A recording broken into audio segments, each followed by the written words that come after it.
I'm filming this here from my living room.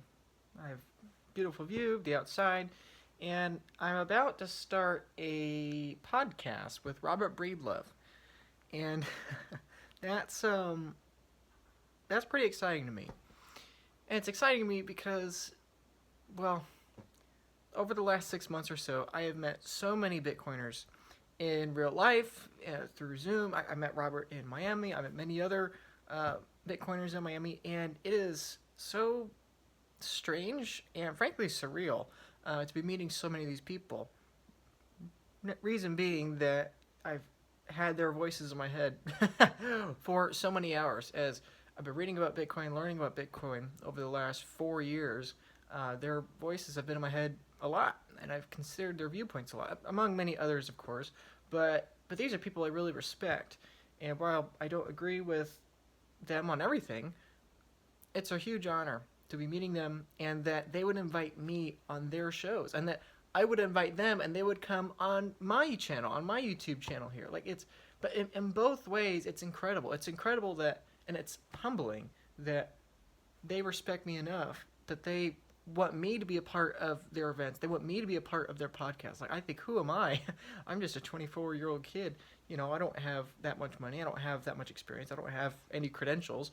That are related to this. So it's it's humbling to be invited on, and likewise, it's humbling that they'd be willing to come on. It shows a certain level of respect that they view that I'm articulate enough and intelligent enough and educated enough and informed enough that I can go on their shows. And likewise, then they respect me enough as an interviewer that they would come on my show. More examples would be like Jeff Booth or Lawrence Lepard or Greg Foss. Other Bitcoiners that have massive followings, massive influences, could be doing anything with their time. And what are they doing? They're advancing Bitcoin adoption, and they're willing to invest in me, a young kid. So I'm just super grateful for them, and I suppose the message is not just great gratitude to them, but also for you watching, is just to remember that a lot can change in a year. A year ago, I thought I would never meet any of these people, and now here I am a year later. I've met them all. I've spent I've spent a good bit of time with some of them especially, and I'll probably just spend more time with them in the future, or at least hopefully.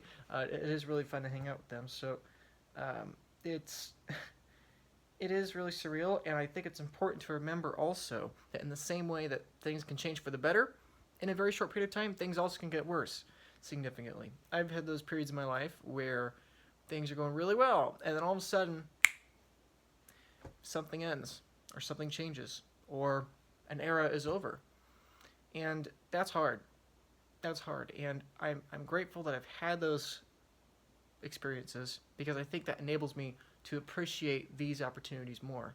In a year, in 5 years, I may not have these opportunities anymore. I may not have a channel to share my views. I may not have the opportunity to do that, whether it's because of a mistake I did. Maybe I got too arrogant. Maybe I did immoral, wrong things, or maybe it's things outside my control. Maybe I'm shut down. Maybe it's such. I have no idea, but I know that I really appreciate this moment. I hope it continues into the future, and for everyone watching, whatever in your life, it's just important to remember things can change really quickly in your favor, and likewise things can vanish quickly. And because of that, dust to dust, I think it's important to remember to be humble. And that's something I would say it's something I pride myself on, but that seems a little arrogant. That seems a little hypocritical. And to a certain extent, it's weird. It is weird meeting all these famous Bitcoiner people. I mean, granted, we're all famous within a very small niche, but it is strange because at the end of the day, they're just people. I'm just a person. People I've had meals with or I've been on calls with, they're like, I can't believe I'm talking to you, Luke. And I'm like, I'm just a normal person like you. I just happen to, have this massive following come to me in a very short period of time. And I mean, that's the only thing that's changed. It's just that more eyeballs have been, I'm the same person. And so I think it's important for people to remember that no matter whose podcast you get invited out, no matter how much money you make, no matter what your opportunities are, at the end of the day, you have to be humble and you have to accept that. And you have to realize that there's always that danger that you can become too prideful. The prideful always present to fall. And I think it's important to remember that. It's very weird for me to be recording my face, putting it out there, and know that hundreds, thousands, maybe even tens of thousands, and in some cases, with some of my content, hundreds of thousands of people will read my work or see my face. I mean, that really can get to one's ego. That really can get to one's head. So I just do my best to be excited about the numbers, be grateful for the numbers, but hold them loosely in my hand, And I think ultimately that comes from Jesus, Obviously, as a Christian, Christians are called to that. Jesus made it very clear that we should not hold on to things of this world with tight grasp. Not even Jesus had a place to lay his head for much of his life. And I've been to Capernaum. I've seen the place where he slept. I've seen places where he lived, and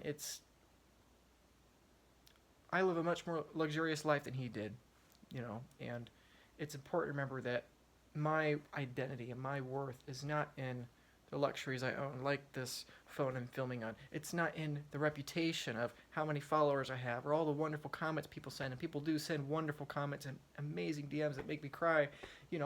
My identity is not in those things. I appreciate them and I love them and I enjoy them, but it's always on my mind. It's always on my heart to continually pray, consider, and keep in mind that these opportunities, like being invited on Robert's podcast here, they could be fleeting.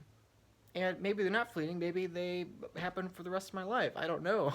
But either way, we have to be prepared for that. And the same is true with Bitcoin. At the end of the day, Bitcoin is a wonderful tool, and it preserves our purchasing power. It preserves our wealth. But if we have our identity in that freedom, if we have our identity in that purchasing power, and if we have our identity in the things money can acquire, then all we have done is we have succumbed to the love of money. That's what the Bible describes as the root of all evil, the love of money. What is the love of money? The love of money is the love of self. The love of money is the love of the things at which money could buy. The love of money is not the love and the desire for the ones and zeros in themselves. The love of money is the desire for what those things can acquire.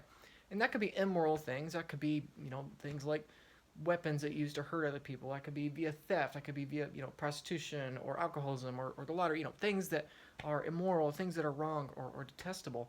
But also it could be things that aren't inherently bad, things that aren't inherently sinful, that aren't inherently corrupt. And if we desire those things above God, then that's the love of money. In the same way that Adam and Eve took the fruit and they flipped the order. They said, we know better than God. We will have what we want over God. It's the same thing with the love of money. I want of this era, of this temporal era, I want what I want at the expense of God's authority, at the expense of the divine, at the expense of Jesus. And so I'm really going on here, but it's important to remember that your identity is not how many people know you. Your identity is not what do people think about you, and it's not how much Bitcoin do you have. You might have a lot of Bitcoin, but at the end of the day, it's just ones and zeros. It's just information. It's just, that's all it is. And if your identity is tied up in that, then you've missed the whole point, Being mentally at peace and being financially stable and receiving recognition, as I am now, I believe just comes from continually bathing yourself in humility and reminding yourself that this is not your worth and that you are at the same time so much less and so much more than these things. So I got to wrap this up because I'm about to go on this podcast. We'll see how it goes. Hopefully it goes very well. I'm looking forward to future content. And the best of my ability, despite the temptations of having a face on a screen that thousands of people can see, and despite all the shills and all the people begging me to advertise their scam products, despite all the money, despite all the recognition, despite all the travel, despite all the podcast appearances, I'll do my best to stay humble, I suppose. So onward and upward.